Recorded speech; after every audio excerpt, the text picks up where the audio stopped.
नमस्कार, बाखबर में आपका स्वागत है। मैं हूं राघवेंद्र सिंह। आज हम बात करेंगे मध्य प्रदेश भाजपा के संगठन में परिवर्तन को लेकर। दरअसल भाजपा के जो अध्यक्ष हैं विष्णुदत्त शर्मा, उनकी विदाई हो गई है और उनकी जगह हेमंत खंडेलवाल भाजपा के नए प्रदेश अध्यक्ष बने। लेकिन विष्णु की विदाई के बाद नई जिम्मेदारी कब? दरअसल विष्णुदत्त शर्मा एक ऐसे लीडर का नाम है जो भाग्यशाली भी हैं और पार्टी के लिए शुभंकर भी साबित हुए। आज उनकी विदाई का वक्त है प्रदेश अध्यक्ष के पद से। हम इस पर बात करेंगे कि इस विदाई के बाद उनको नई जिम्मेदारी कब मिलेगी। अगर राष्ट्रीय संगठन की बात करें तो उन्हें उसमें क्या बनाया जाएगा, या केंद्र सरकार की बात करें तो उन्हें कौन सा मंत्री पद जिससे उनको नवाजा जाएगा। संक्षेप में कहें तो विष्णुदत्त शर्मा अखिल भारतीय विद्यार्थी परिषद के कामकाज को देखते थे। वो उसके प्रदेश के पदाधिकारी थे और इसके बाद वो सीधे बीजेपी में महामंत्री बने और महामंत्री बनने के बाद विष्णुदत्त शर्मा प्रदेश भाजपा के अध्यक्ष बने। 2020 की हम बात करें, अध्यक्ष बनने के बाद उन्होंने जो काम किया उसमें बहुत सारे काम गिनाने के लिए हैं उनके पास, हम भी उसकी चर्चा करेंगे। लेकिन जब वो अध्यक्ष बने थे तब कमलनाथ जी यानी कांग्रेस की सरकार थी और कमलनाथ की सरकार गिरी और भाजपा की सरकार बनी और उसमें मुख्यमंत्री बने चौथी बार शिवराज सिंह चौहान। तब से लेकर अब तक के चुनाव की बात करें तो उनके विष्णुदत्त शर्मा के नेतृत्व में सफलताएं उनको मिलती गई। चाहे नगर निगम चुनाव की बात करें, उस समय के ग्राम पंचायत चुनाव की बात करें और फिर 2023 मध्य प्रदेश विधानसभा की बात करें, प्रदेश भाजपा के माने बहुमत मिला, सरकार बनी। जो सबसे बड़ा कीर्तिमान था उनके नेतृत्व में वो ये कि मध्य प्रदेश लोकसभा की 29 सीटें और सभी 29 सीटों पर भाजपा विजयी रही। ये कीर्तिमान किसी और अध्यक्ष के खाते में नहीं रहा। तो बीच में उनको कहा जाता था कि वो पार्टी के शुभंकर हैं। शिकायतें शिकवे हर एक से होते हैं। जाहिर है कि विष्णुदत्त शर्मा से भी संगठन के भीतर शिकायतें रही होंगी, लेकिन आज उनके नेतृत्व से विदाई का वक्त है, इसलिए आज हम वो सब बातें करेंगे जो अच्छी भी हैं और आलोचना भी होगी तो समालोचना के रूप में करेंगे। हमारे साथ जुड़ गए हैं मध्य प्रदेश के वरिष्ठ पत्रकार, स्टूडियो में मौजूद है हमारे देवदत्त शर्मा जी। शर्मा जी आपका बहुत बहुत, देवदत्त दुबे जी आपका बहुत बहुत स्वागत है। दिल्ली से हमारे साथ जुड़े हैं सामाजिक विशेषज्ञ नागेंद्र सिंह परमार जी। नागेंद्र जी आपका भी बहुत बहुत स्वागत है। और फोन लाइन पर जुड़े हैं हमारे साथ पॉलिटिकल एक्सपर्ट और जियो पॉलिटिकल के जानकार रमेश सिंह जी। रमेश जी आपका भी बहुत बहुत स्वागत है। चर्चा की शुरुआत देवदत्त जी आपके साथ करना चाहते हैं कि ये जो सारा मामला है सामान्य नहीं है, क्योंकि बीडी शर्मा की हम बात करें, विष्णुदत्त शर्मा की, तो वो बड़ी असामान्य परिस्थितियों में भाजपा के भीतर आए। क्रम यह है कि विद्यार्थी परिषद से भारतीय जनता युवा मोर्चे में लोग आते हैं, युवा मोर्चे में कई वर्ष तक काम करते हैं और कई साल तक काम, यानी इतना लंबी अवधि तक काम करना पड़ता है कि लोगों के जूते घिस जाते हैं पार्टी संगठन में काम करते करते। और उसके बाद उनके परफॉर्मेंस के हिसाब से फिर प्रदेश भाजपा में उनको जिम्मेदारी दी जाती है।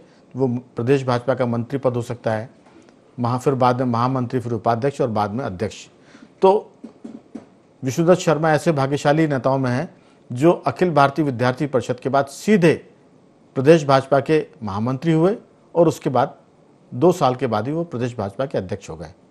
और इन 5 साल की अवधि की हम बात करें 2005 से लेकर अब तक, तो 5 साल से अधिक का उनका कार्यकाल है। बड़ी इसमें भी जादूगरी हुई है। उनका कार्यकाल खत्म हुआ, फिर दिल्ली में चूंकि राष्ट्रीय अध्यक्ष का कार्यकाल बढ़ गया इसलिए उनका भी यहाँ बढ़ गया और ऐसे करते करते वो 5 साल से ज़्यादा, एक ही बार उनका निर्वाचन हुआ और एक बार उनका मनोनयन। आप कैसे देखते हैं कि ये पार्टी के शुभंकर के रूप में जाने गए थे? विदाई के वक्त भी हम ये कहेंगे कि प्रदेश भाजपा की जो सरकार है वो भारी बहुमत के साथ आई है चौथी बार। जाहिर है कि उस समय मुख्यमंत्री शिवराज सिंह थे, लाडली बहना की उनकी योजना थी, लेकिन संगठन की बात भी कही जाएगी तो ये उनके खाते में भी जाएगा शिवराज सिंह के बाद बीडी शर्मा के, क्योंकि जब हार पर कैप्टन को गालियां मिलती है तो फिर जीत पर कैप्टन को तालियां तो मिलनी चाहिए। तो मुझे लगता है कि उनकी विदाई ज़रूर हुई है। एक सामाजिक सरोकार और पत्रकार के नाते हम भी इस बात की प्रतीक्षा कर रहे हैं कि भाजपा उनका अगला, उनकी ताजपोशी, अगला जिम्मेदारी क्या देगी, लेकिन ये तो भविष्य की बातें हैं। पहले आपकी राय। बिल्कुल, विष्णुदत्त शर्मा का कार्यकाल निश्चित रूप से उपलब्धियों वाला रहा। वो विपरीत परिस्थितियों में बने थे प्रदेश अध्यक्ष, जब भाजपा विपक्ष में थी, संघर्ष कर रही थी। उनने शिवराज सिंह ने और नेता प्रतिपक्ष था गोपाल भार्गव ने प्रदेश में दौरे किए और संघर्ष शुरू किया, और इत्तेफाक से सरकार गिर गई कांग्रेस की। तभी से उनको शुभंकर कहा गया कि इनके अध्यक्ष बनते ही पार्टी फिर से वापस सत्ता में आ गई।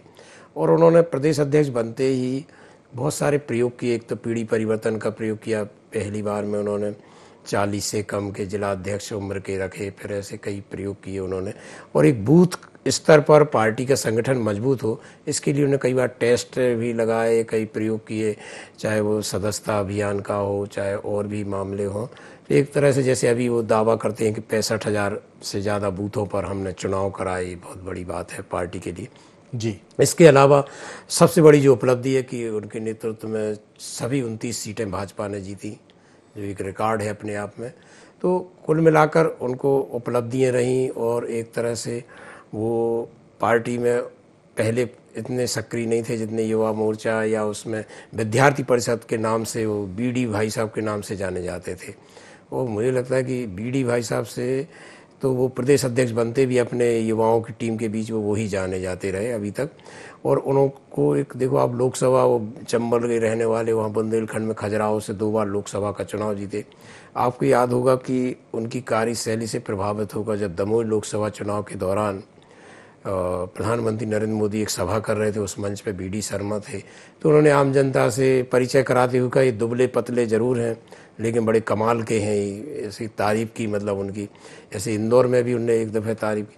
तो राष्ट्रीय नेतृत्व भी समझ रहा था कि वो मेहनत कर रहे हैं और एक तरह से पार्टी के लिए अच्छा काम कर रहे हैं, और एक तरह से वो दे के गए एक पार्टी के लिए एक मजबूत संगठन जो उनको मिला था उसको और मजबूत करके गए। अब उनकी विरासत को संभालना हेमंत खंडेलवाल की जवाबदारी है, उसको आगे बढ़ाने की। वो जो नींव रख गए हैं भाजपा के नए कार्यालय की, उसको ठीक से बनाने की, और उसमें भाजपा चुनाव के पहले प्रवेश करे। लेकिन ये बात सही है कि उनके जिस तरह से संपर्क है, जिस तरह से पार्टी के नेता उनकी कार्यशैली को जानते हैं, तो भविष्य में उनको कहीं ना कहीं एडजस्ट किया जाएगा या उपकृत किया जाएगा, जो भी पार्टी सोच रही होगी। बिल्कुल देवदत्त जी, दरअसल मैंने बीच में एक शब्द का इस्तेमाल और किया था कि वो भाग्यशाली भी हैं, वो किस्मत के धनी भी हैं, मुकद्दर के बादशाह हैं। बिल्कुल ऐसा नहीं है कि विशुद्धत शर्मा के पहले कोई भाजपा में बहुत ही सक्रिय अध्यक्ष नहीं रहे हों, लेकिन इनके भाग्य में था कि जब पार्टी विपक्ष में थी, जब ये बने, तो फिर कमलनाथ की सरकार गिरी और बीजेपी की सरकार बनी। शिवराज सिंह चौहान चौथी बार मुख्यमंत्री बने। फिर इनके भाग्य में था कि अब संगठन का, अगर भाजपा की बात करें तो इनके पास तजुर्बा था विद्यार्थी परिषद का, और विद्यार्थी परिषद को बच्चों की पार्टी कहते हैं, छात्रों की पार्टी। और उसमें जो कार्यकर्ता थे, जब वो भाजपा के भीतर आए तो लोगों ने कहा कि नए नए रंगरूट आ गए। जैसे पुलिस में, आर्मी में, एसएफ में, होमगार्ड में जो जवान होते हैं, तो बीडी शर्मा जी के साथ बच्चों की टीम रही, और उनकी इस समय इस बात के लिए प्रशंसा हुई कि वो युवाओं को आगे ला रहे हैं। इस बात के लिए पार्टी के भीतर आलोचना भी हुई कि पार्टी में गंभीरता कम हो रही है, लड़कपन ज़्यादा आ रहा है। लेकिन फिर भी मैंने कहा कि वो भाग्य के धनी थे तो चुनाव जीतते चले गए। सिर्फ अगर बात करें तो पिछले नगर निगम चुनाव में जरूर बीजेपी ने काफ़ी नुकसान झेला। जो 16-17 नगर निगम है उसमें से वो आधी पर रह गए थे, और इस बात में उनकी आलोचना की जा रही थी। तो संगठन को लेकर, तो संगठन एक ऐसा काम है कि वो अपने आप चलता है, उसमें सिर्फ आपको थोड़ी थोड़ी जो कमियां उसको देखने की ज़रूरत पड़ती है। तो संगठन का काम अपनी गति से चल रहा था। बीडी शर्मा युवा थे, युवा हैं, और पार्टी ने उनको जिस ढंग की जिम्मेदारी दी थी, मैं आपके पास एक सवाल छोड़ कर जा रहा हूँ। कई बार पार्टी के लीडर जो है, जो राष्ट्रीय नेतृत्व होता है, वो बड़ी प्रशंसा कर देता है, और प्रशंसा के इतने पुल बांधता है कि युवा नेतृत्व फूल का कुप्पा हो जाता है। और कई बार वो अपने सीनियर्स के साथ ऐसा व्यवहार कर बैठते हैं उस उत्साह में कि वो एक तरह से उनके लिए थोड़ा सा नुकसानदेह साबित होता है। तो कई बार बीडी शर्मा जी के व्यवहार से जो पार्टी के सीनियर लीडर थे वो भी आहत हुए, लेकिन चूंकि वो भाग्य के धनी थे, इसके बाद भी कोई फर्क नहीं पड़ा, और सफलता दर सफलता वो आगे बढ़ते गए। तो सफलता जब है तो वो तो रिकॉर्ड पर है, उसमें वो बहरे को भी सुनाई देगी और अंधे को भी दिखाई देगी, क्योंकि 29 की 29 सीटें उनके नेतृत्व में जीते हैं। अब संगठन में बहुत सारी खामियां हैं। वो कहते थे कि माने बूथ लेवल तक हमने पार्टी को बहुत एक्टिव किया और उसका पूरा कंप्यूटरीकरण कर दिया गया, हर चीज़ को बहुत बढ़िया किया। लेकिन देवदत्त जी, हम सब जानते हैं कि चुनाव में पर्ची बांटने के लिए भी कार्यकर्ता नहीं मिल रहे थे। ये डिटोरिएशन हुआ, ये गिरावट आई पार्टी के भीतर। हालांकि उसको अकेले बी.डी. शर्मा जिम्मेदार नहीं है, लेकिन फिर बात वही है कि जो लीडर है उसी पर जिम्मेदारी जाएगी। लेकिन अंत भला सो सब भला, 29 सीटें जीते इसलिए बी.डी. शर्मा जिंदाबाद, सरकार बनी इसलिए बी.डी. शर्मा जिंदाबाद। अब हमारा मानना है कि पार्टी उनको क्या जिम्मेदारी देगी, इस पर सबकी निगाहें हैं, क्योंकि हेमंत खंडेलवाल बन गए। अब अगला सवाल पार्टी के भीतर रमेश सिंह जी सबका ये होगा कि बी.डी. शर्मा का क्या होगा। मैं आपको बता दूं कि मध्य प्रदेश भाजपा के करीब 9 ऐसे सांसद हैं जो प्रदेश भाजपा के अध्यक्ष रहे। कार्यकाल तो बीजेपी तो बनी तो 1980 में जनता पार्टी टूटने के बाद, लेकिन 1994 से 97 तक पहले सांसद थे जो अध्यक्ष बने डॉक्टर लक्ष्मीनारायण पांडे, मंदसौर से सांसद हुआ करते थे। फिर उसके बाद आप देखिए कि जो सांसद थे वो बने विक्रम वर्मा 2000 से 2002 तक। विक्रम जी फिर केंद्र में मंत्री बने जब वो अध्यक्ष पद से हटे। इसके बाद आप देखें कि अध्यक्ष सांसदों में बने 2005 में शिवराज सिंह चौहान 2005 से 2006 तक ही प्रदेश भाजपा के अध्यक्ष रहे। उसके बाद वो मुख्यमंत्री बना दिए गए। फिर नंबर आता है सत्यनारायण जटिया का, सांसद के रूप में जो प्रदेश भाजपा के अध्यक्ष बने, वो 2006 में बने और तभी वो हट गए थे। फिर बने नरेंद्र सिंह तोमर बतौर लोकसभा सदस्य, प्रदेश भाजपा के अध्यक्ष रहे। नरेंद्र सिंह तोमर अकेले ऐसे सांसद हैं जिनका कार्यकाल बहुत लंबा रहा और उनका भी कार्यकाल बी.डी. शर्मा की तरह शुभंकर रहा। उनके जब वो प्रदेश भाजपा के अध्यक्ष थे, हर बार पार्टी सरकार में आई। 2006 से 2010 तक वो 4 साल रहे, यानी 2 टर्म उनके रहे। और 2010 के बाद फिर 2012 से 2014 तक वो अध्यक्ष रहे और 2014 में भी बीजेपी सरकार में आई। इसके बाद प्रभात झा बनते हैं। प्रभात झा राज्यसभा से थे, राज्यसभा से वो 2010 से 2012 तक अध्यक्ष रहे प्रदेश भाजपा के। नंद कुमार सिंह चौहान 2018 तक अध्यक्ष रहे, उन्होंने भी 4 साल पूरे किए। पहली बार वो मनोनीत हुए 2014 में नरेंद्र सिंह तोमर के हटने के बाद, और फिर 18 तक वो रहे। बाद में बने सांसद राकेश सिंह, भाजपा के अध्यक्ष, जो जबलपुर से तब सांसद थे। अब वो जबलपुर से विधायक हैं और डॉक्टर मोहन यादव की सरकार में पीडब्ल्यूडी मिनिस्टर भी हैं। इसके बाद बने बी.डी. शर्मा। तो बी.डी. शर्मा के पास भाजपा संगठन का तजुर्बा बहुत कम था, लेकिन पार्टी हाईकमान का, राष्ट्रीय नेतृत्व और संघ का उन पर भरोसा ज़्यादा था। पहले दिन से उनके समर्थक बोलते थे कि ये अगले मुख्यमंत्री हैं। भाजपा के भीतर भी कांग्रेस की वो चीज़ आ गई है कि जो प्रदेश का अध्यक्ष बनता है, लोग उसके कान में इतने बार कहते हैं कि तुम अगले मुख्यमंत्री हो, वो उसके बाद उनका बिहेवियर मुख्यमंत्री जैसा हो जाता है। और इस बात से ना तो राकेश सिंह अछूते रह पाए, ना बी.डी. शर्मा अछूते रह पाए। तो कह सकते हैं कि इनको इस बात का खामियाजा भी भुगतना पड़ा कि वो अपने आप को अध्यक्ष के पद पर रहते हुए मुख्यमंत्री का बहुत ही निकटतम दावेदार मानते थे। और नेचुरली ये था भी कि जो अध्यक्ष बनता है अक्सर वही सीएम बनता है, लेकिन उससे आपका व्यवहार बदल जाता है अपने जूनियर्स के प्रति, अपने सीनियर्स के प्रति, और वो घाटे में रहते हैं। रमेश सिंह जी, पूरा सिस्टम आपने देखा बीजेपी का, आप जान रहे हैं, आपकी क्या राय है? विशुदत्त शर्मा जी का अगला पड़ाव क्या होगा, केंद्र में मंत्री या फिर नड्डा जी के हटने के बाद भाजपा के राष्ट्रीय संगठन में कोई पदाधिकारी? राघवेंद्र जी भाग्य के धनी तो रहे हैं, उनकी झोली में उपलब्धियां अपने आप टपकती रही, जैसे पका आम टपकता है ना, जैसे कमलनाथ की सरकार का गिरना। ये मतलब 5 साल बीजेपी वनवास में रहती, लेकिन उन्हीं का कार्यकाल था कि उनकी जो कमलनाथ की सरकार गिरी। और सबसे खास बात यह है कि पूरी 28 की 28 सीटें जीत गई, जबकि बहुत रिस्क थी।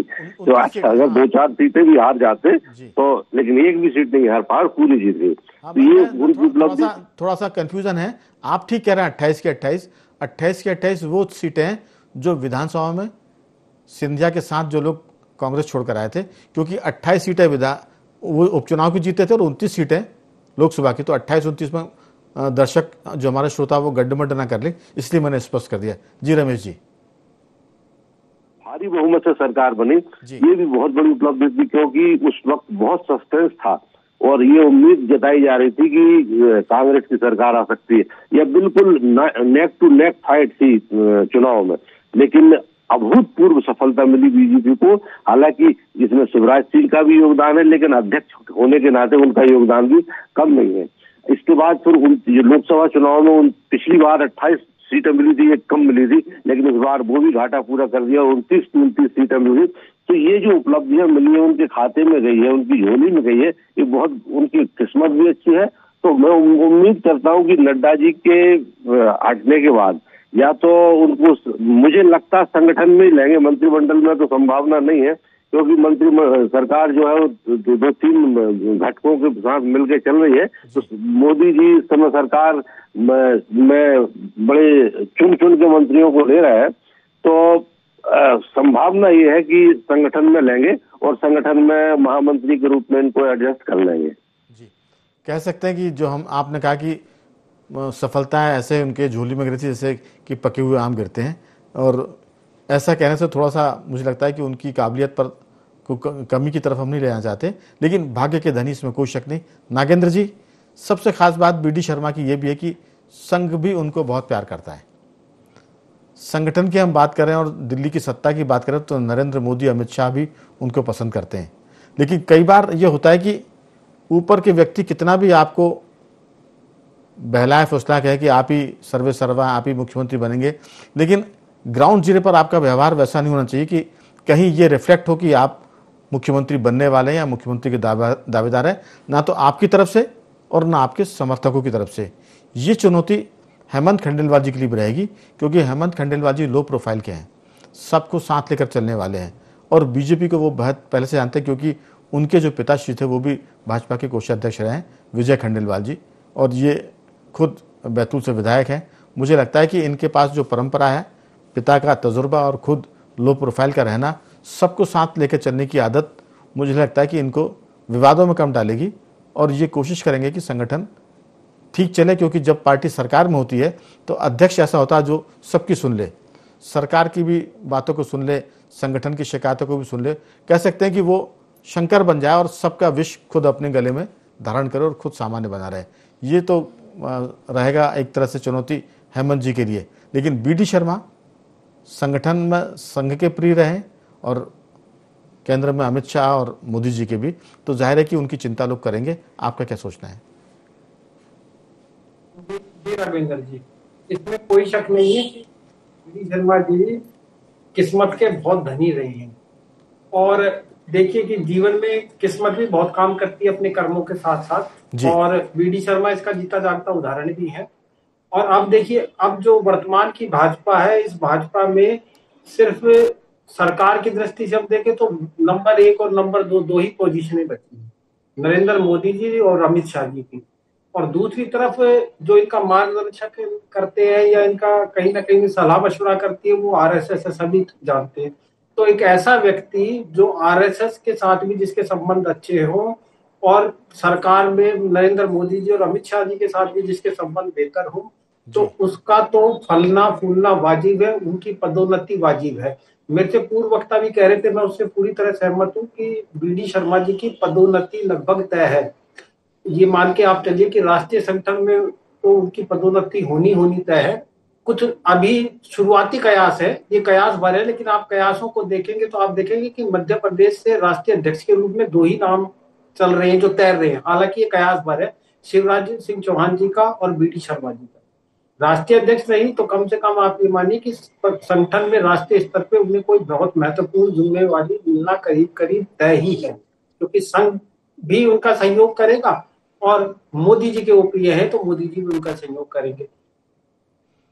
जी, आपने बिल्कुल ठीक कहा। दरअसल मैं देवदत्त जी आपसे ये जानना चाहूँगा कि ये मामला पूरा जो पॉलिटिकली दिख रहा है वो अपनी जगह है, लेकिन जो पर्दे के पीछे है वो है संघ के एक बड़े नेता सुरेश सोनी जी।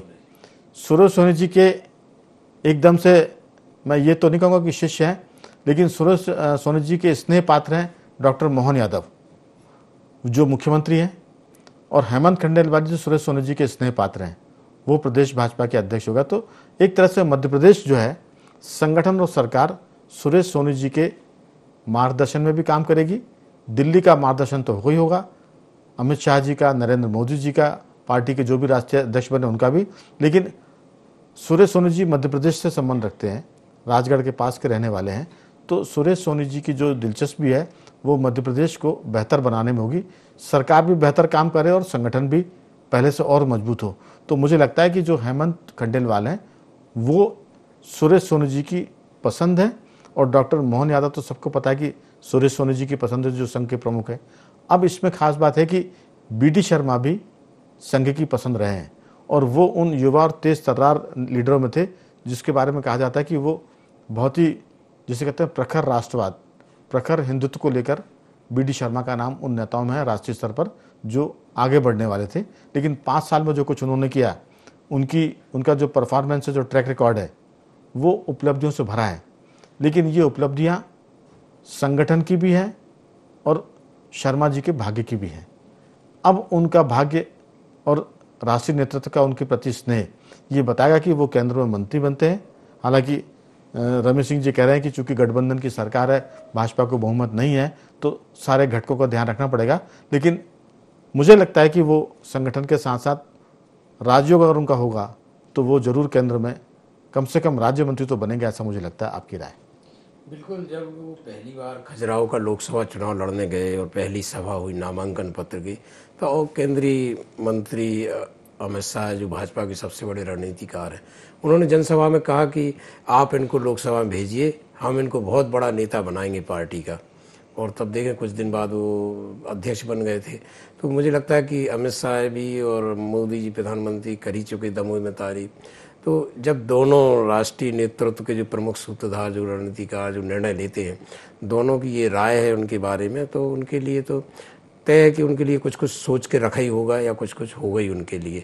और उन्होंने बाकी अपनी जो काबिलियत वो सिद्ध कर दी कि जिस विश्वास के साथ उनको प्रदेश अध्यक्ष बनाया था, उन्होंने 5 साल जो परिश्रम किया और जो भी काम किया, वो भी कहीं ऐसा नहीं था कि पार्टी को कुछ नीचे ऊपर ही ले गए, वो संगठन को भी जमावट की, सब कुछ उन्होंने वैसा किया। तो मुझे लगता है कि आदमी के संबंध और उनके जो काम है वही तो फिर पार्टी में आगे बढ़ाने के लिए काम आते हैं। तो जो राष्ट्रीय नेतृत्व उनको जान रहा है, संघ में उनके हौस बोले जी भी उनको पसंद करते, जानते हैं विद्यार्थी परिषद से कि वो कैसा वर्किंग है उनकी। ऐसे बहुत सारे कारण है कि जो उनको अभी आगे ले जा सकते हैं और उनकी जो संभावनाएं हैं उनको उज्ज्वल बनाती हैं। कहते हैं ना, क्रिकेट में T20 है, वनडे और टेस्ट मैच है। टेस्ट मैच में बहुत टेक्निक से काम होता है कि आदमी कैसे खेल रहा है, किस बॉल को उसके मेरिट के हिसाब से खेल रहा है। और वनडे और T20 में कहते हैं कि स्कोर बोर्ड पर रन कितने टंगे। तो बीडी शर्मा के स्कोर बोर्ड पर रन बहुत टंगे। वो रिवर्स शॉट से आए हैं कि हुक से आए हैं, पुल से आए हैं, वो अपनी जगह है। लेकिन खाता उनका जो है भरा हुआ है उपलब्धियों का। अगर हम टेस्ट मैच की बात करें तो फिर संगठन के भीतर बहुत सारी ऐसी खामियां रही हैं जिसकी अनदेखी की गई, और जो लोग कहते थे कि संगठन थोड़ा सा कमज़ोर हो रहा है। क्योंकि आज नए अध्यक्ष बने और निवर्तमान अध्यक्ष के बारे में हम बात कर रहे हैं, तो मुझे लगता है कि वो सब चीज़ें अंत भला तो सब भला। जब आपने 29 सीटें जिता दी तो सारी खामियां ख़त्म।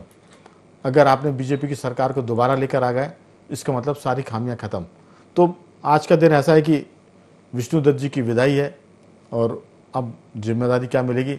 रमेश सिंह जी, आपका मानना है कि घटक दल बहुत हावी होंगे और बीजेपी कमज़ोर है, इसलिए संगठन की तरफ जाएंगे। लेकिन फिर बात वहीं आएगी कि अगर विष्णुदत्त शर्मा भाग्य के धनी हैं तो वो इन सब के बीच में राज्य मंत्री का दर्जा तो पा ही सकते हैं केंद्र सरकार में। मेरा मानना है कि मैं उनके भाग्य के साथ हूँ और वो राज्य मंत्री बनेंगे, ऐसा मैं मानता हूँ। और बाकी जो चीज़ें हैं उसके हिसाब से संगठन में उनको कोई ना कोई जिम्मेदारी मिलेगी। आपकी छोटी सी अंतिम टिप्पणी। राघवन जी, उनकी जो मेहनत है और उनकी जो उपलब्धियां हैं वो केंद्रीय नेतृत्व की नजर में है। केंद्रीय नेतृत्व के विश्वास पात्र भी है और संघ के विश्वास पात्र भी है, इसलिए एक बेहद सम्मानजनक उनका रिप्लेसमेंट होगा। अब मंत्री पद मिलेगा, संगठन में जाएंगे, ये तो बड़े लोगों की बात है। लेकिन मुझे लगता है कोई सम्मान, क्योंकि जिस तरह की उनकी उपलब्धियां हैं ना, उस हिसाब से उनका जो रिप्लेसमेंट है वो बहुत सम्मानजनक होगा। और हो सकता है आपसे मैं सहमत हूँ कि चूंकि आपका बहुत अनुभव है कि उनको कम से कम राजमंत्री का दर्जा तो मिल जाएगा। बिल्कुल, क्योंकि संगठन में तो 5 साल काम कर लिया उसके अध्यक्ष के तौर पर। संगठन में उन्होंने विद्यार्थी परिषद में काम किया। अब जो सत्ता का राजयोग है वो भर बचा है। तो मुझे लगता है कि संगठन का तजुर्बा, संगठन की परफॉर्मेंस हो गई, कहीं ना कहीं गुंजाइश निकालकर उनके लिए राज्य मंत्री का पद तो कम से कम मिलेगा। वो स्वतंत्र प्रभार हो सकता है कि कैसा भी हो सकता है, लेकिन मुझे लगता है कि ऐसी संभावना है और किस्मत उनके साथ है, ये हम पहले से ही मान के चल रहे हैं। नागेंद्र जी, आपकी छोटी सी टिप्पणी। सबसे अच्छी विशेषता यही होती है कि उसमें सारी खामियां और कमजोरियां छुप जाती हैं, और वीडी शर्मा जी के साथ सफलता और उपलब्धियां जुड़ी हुई हैं चूंकि, तो आप ये मानिए कि उसमें कई खामियां और कमजोरियां तो पीछे रह जानी है। और ये नई भाजपा है, मोदी जी की भाजपा, जो जानी ही सरप्राइज के लिए जाती है। तो हमें आपको, हमको सबको अगले सरप्राइज के लिए तैयार रहना चाहिए। बिल्कुल। तो हम कह सकते हैं कि उनके स्कोर बोर्ड पर रंग टंगे हुए हैं और भाग्य उनके साथ है। नाम भी विष्णु है तो लक्ष्मी जी भी साथ ही है, मान लें, और सत्ता भी उनके साथ रहेगी, ऐसा मान के चलते हैं। उम्मीद करते हैं कि विष्णु की विदाई तो हो गई, लेकिन जिम्मेदारी में उनकी ताजपोशी जरूर होगी, ऐसी हम बात मानते हैं। तीनों मेहमानों का मैं इस मौके पर धन्यवाद करता हूं। देवदत्त जी, आपका बहुत साधुवाद। नागेंद्र जी, आपका धन्यवाद। और रमेश सिंह जी, आपका बहुत बहुत धन्यवाद कि आपने इस चर्चा में हिस्सा लिया। तो बखबर में आज सिर्फ इतना ही। बने रहिए हमारे साथ और देखते रहिए IND24।